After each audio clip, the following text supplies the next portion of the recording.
Hey everybody, thanks for joining me. I'm Walter Parks. I'm honored that the American Folklife Center at the Library of Congress has invited me to be a part of the 2020 Homegrown at Home concert series. So this year, in lieu of performing live in Washington, D.C., I'll be broadcasting from St. Louis, Missouri, where I now live. Every Wednesday at noon Eastern Time, from now until September 30th, the American Folklife Center will release a concert. During the concert, the featured artists will be available to chat online, answer questions, or if you just want to say hello, that's great too. And after the release, you'll be able to re-watch the video anytime you want by going to the Library of Congress website or the YouTube channel. Y'all enjoy. On a hunch, I went looking for music that might have been made in the Okefenokee Swamp, and people asked me initially, a swamp, there's just water and snakes and gators out there. Nobody lives out there. Well, people used to live on the islands in the Okefenokee. And I knew that because I used to camp out there. I grew up in Jacksonville, Florida, in the northeast part of the state. I call it the Georgia part of Florida. And when I moved to New York City eventually to see what I could do with my music, people kept noticing this swampy feel in my playing, and I thought, well, geez, I've come all this way to find a unique style.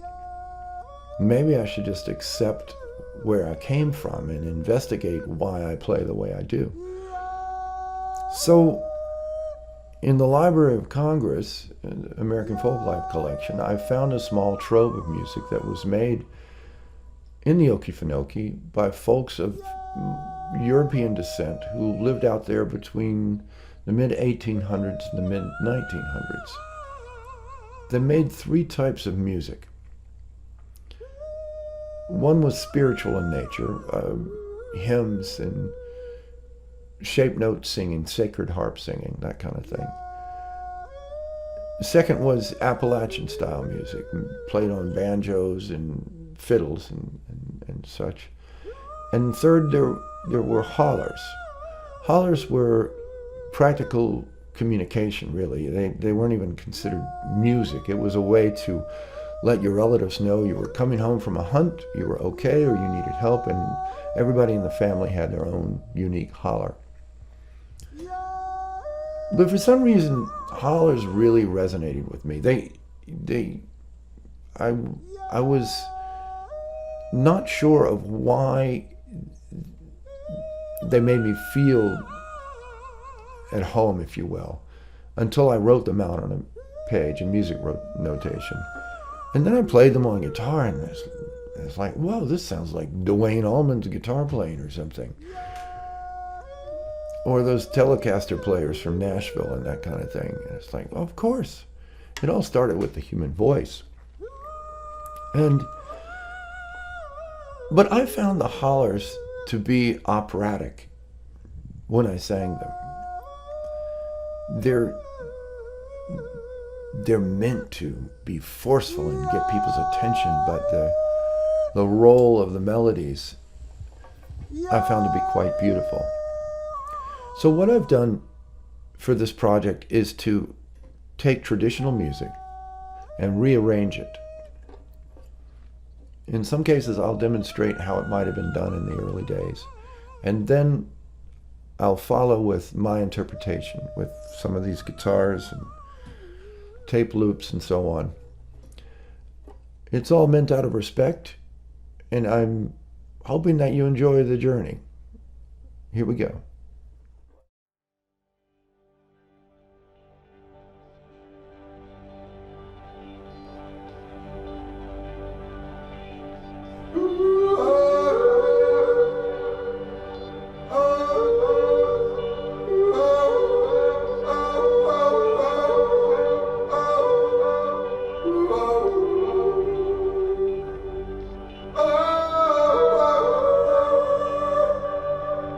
Oh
For the most part, the early Okefenokee homesteaders were primitive Baptists who sang hymns and spiritual music from the four-note book, also known as sacred harp singing or shape note singing.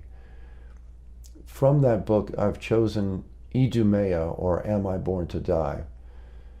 I've arranged it for guitar and voice. And the tricky thing about it is you never know which line is actually carrying the melody. Sometimes it seems like the melody's in line 1, sometimes it's in line 2, but I have to make sure that I cover all of this to represent the song. This was very popular during the Civil War, and I hope you enjoy it now. Idumea.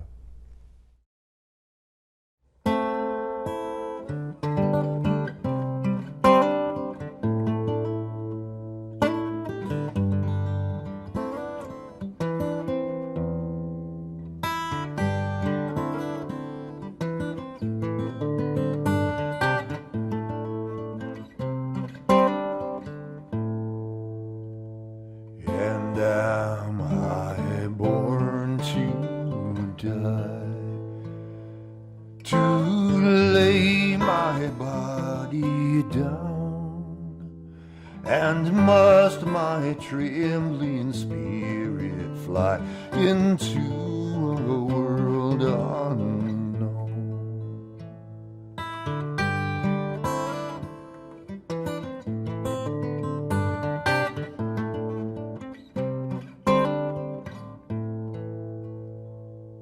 A land of deepest shade, unpierced by human thought, the dreary regions of the dead, where all things are forgot.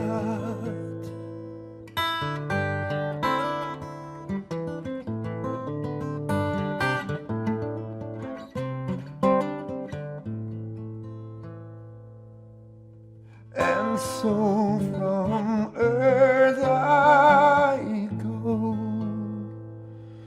What will become of me?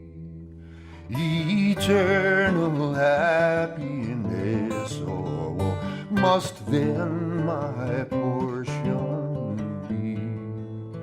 Eternal happiness, or woe must then my portion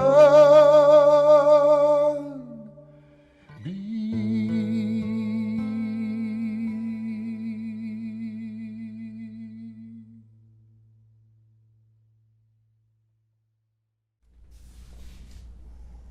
Well, I really learned a lot on this next one. It's, you know, if you want a holler to sound as good as possible, you got to sing it as high as you can. And that was tricky for me because I'm trying to duplicate something that was done by 17-year-old Wade Chesser. The song was introduced as the Comin' Home Holler, interspersed with a few of the old-fashioned songs. And the song, best I can tell, is called Ain't Nobody's Business But Mine. There are blues versions of it, but these lyrics just seem to be exclusively Okefenokee. And the perspective seems to be classic Okefenokee. When you boil it all down, it's about freedom, it's about resilience and just endurance and just living the way you want to live. And I was looking for my own artistic freedom and my own sense of uniqueness, my own little plot of land on this one as well. And rather than just sing it, I accompanied myself on guitar playing the melody while I was singing, and the light went off. That's where bluesy and country style guitar playing comes from, is the human voice. Enjoy.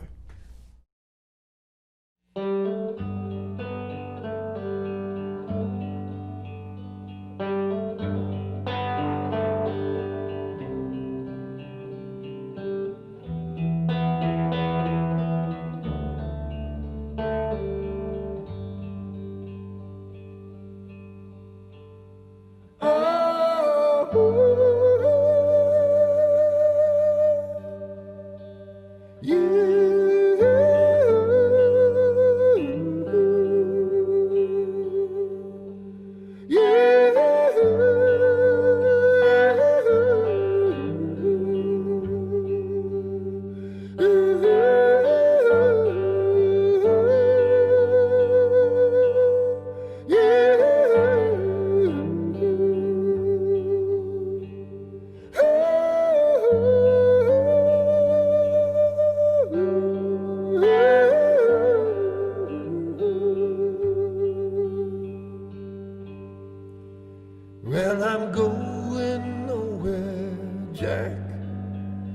There's a banjo on my back, and it ain't nobody's business but mine. I'ma go into my death, no one's on my path, and it ain't nobody's business but mine.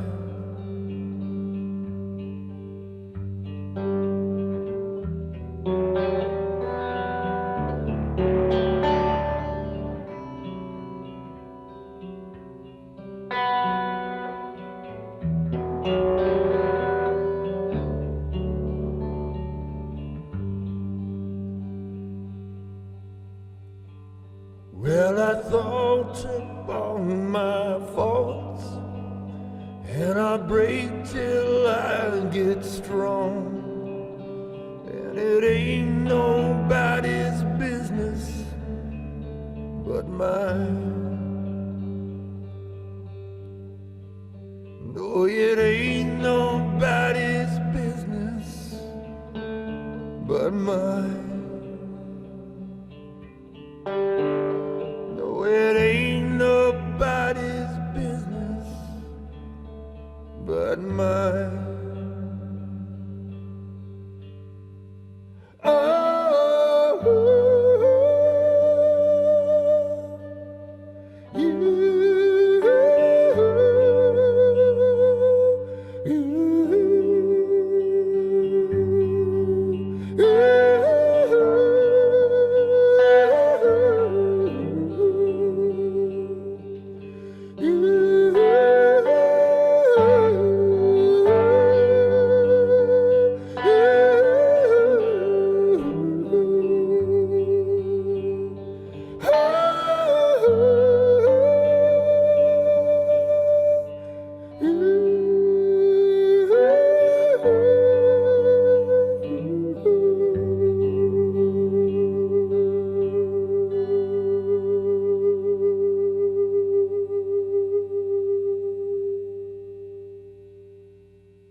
We owe much gratitude to Professor Del Presley at Georgia State University in Statesboro. Del organized and published the journals of naturalist Francis Harper, who in the early 1940s borrowed recording equipment from the Library of Congress and went all the way to southeast Georgia to preserve forever the music of the swampers of the time. Sadly, there's no recording of a song called Catfish, the lyrics of which are in Mr. Presley's Okefenokee album. Also, a musician who went from island to island in the swamp. He was a successful hunter as well. Hamp Mizell was a banjo player and states that if you can't play Catfish, you ain't a banjo player. So I took this as a challenge. I took my 1929 banjo down to the Chesser homestead and did a version of it in traditional style. And I also recorded my foot stomping on that old Chesser homestead porch. Nothing sounds like that. I sampled it, brought it to my studio here in St. Louis, and I use it to trigger and keep my own beat under my electrified, swampy version of Catfish. Enjoy.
Sadly, no sound recordings exist to document the role that black folk played in the Okefenokee story.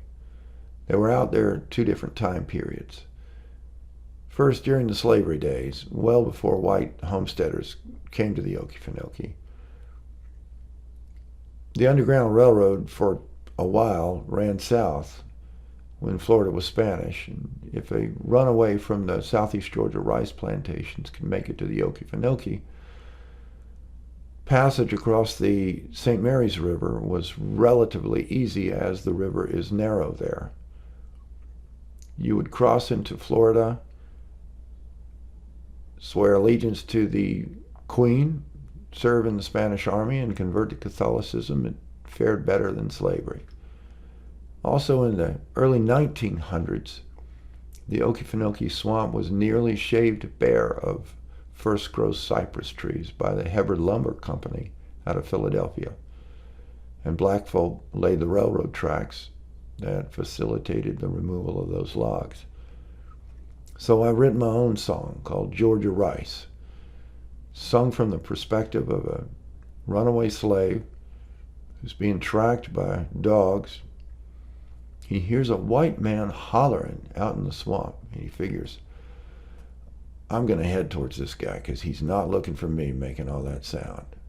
And with a large degree of trepidation, he approaches the white man and appeals for safe passage across the St. Mary's.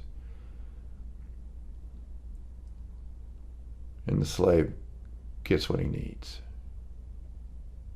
Georgia Rice.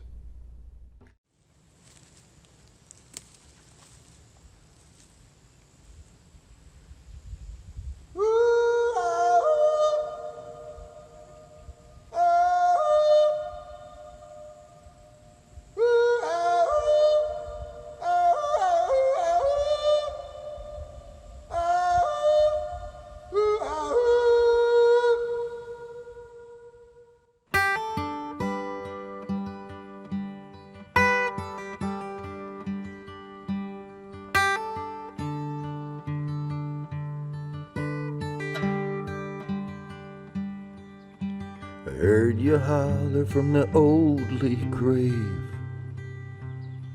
I thought he ain't a party to the search, and I prayed. The hound dogs tracking back the road to peace.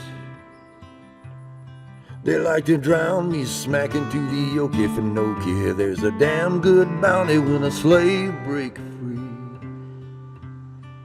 And you're gonna catch hell if you shelter me.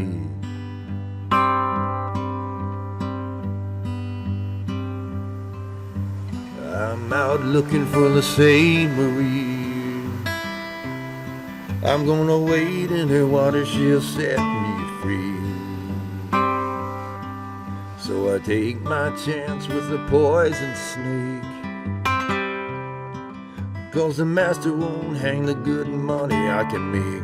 He crossed the line of what a man can't take. Take a man from my chattel and you clean him up nice, head him straight to battle from the Georgia Rice. Don't you wonder what I come up from under? Don't know how, but it's all the same. I gotta take my bow to the Queen of Spain. Don't you wonder what I come up from under?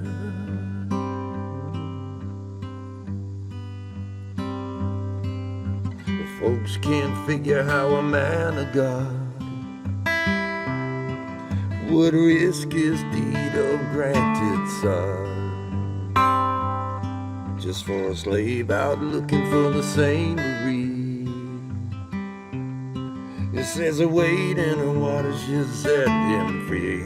Cross the line of what a man can be. Turn a man from a chattel and you clean him up nice, head him straight to battle from the Georgia Rice. Don't you wonder what I come up from under? Oh, don't know how, but it's all the same. I gotta take my bow to the Queen of Spain. Don't you wonder what I come up from under?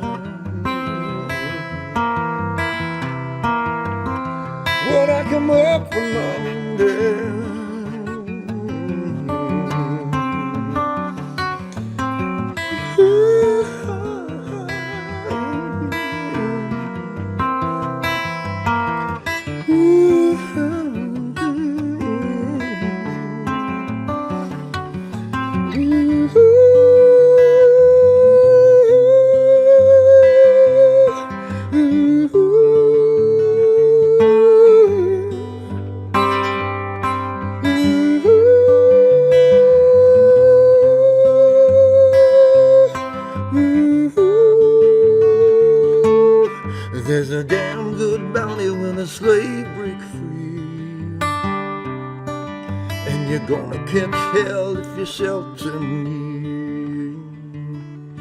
I'm gonna cross the line of what a man can be. You might catch hell, but they won't catch me.